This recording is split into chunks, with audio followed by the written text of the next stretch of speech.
bakit naiinis ako sa aking buhay. So, ito yung kwento ng buhay ko. So, kaya lalo kong sinasabi sa sarili. Lalo kong ipoporsige yung sarili ko.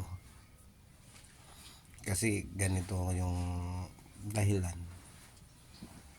Kasi mahabang panahon na mayroon akong dinadalang karamdaman.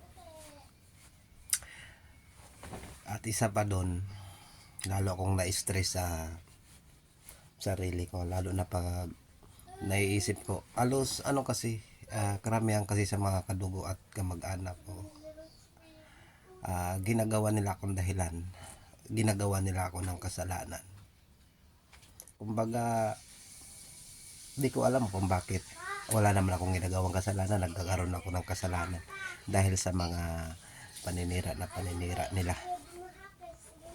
Sobrang hirap pag isa kang taong ganito na para kang ginigisa na wala ka namang ginagawa, di ba? Kaya sabi ko sa sarili ko, Lord, bigyan mo lang ako ng pagkakataon. Lord, ibalik mo sa akin yung lakas ko. Lord, ilayo mo ako sa sakit. At gagawin kong posible yung buhay ko.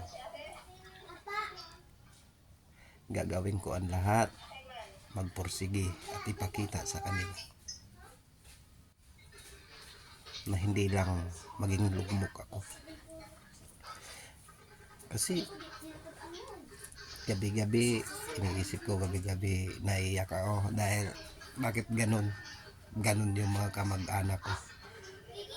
Hindi ko alam bakit ganun. Basta ang hirap ipaliwanag yung wala ka namang kasalanan, nagkakaroon ka ng kasalanan dahil sa mga salita na kumbaga yung nauuso sa Pilipinas, yung pagmamarites, ganyan. Hindi ko alam kung ano yun. Kaya sabi ko magpupursige ako, balang araw may intindihan nila. Balang araw mabubuksan yung mga isipan nila na masasabi nila, ito si Renante wala namang palang kasalanang nagawa, wala namang mali na nagawa, pero ginanyan namin siya. Napakahirap.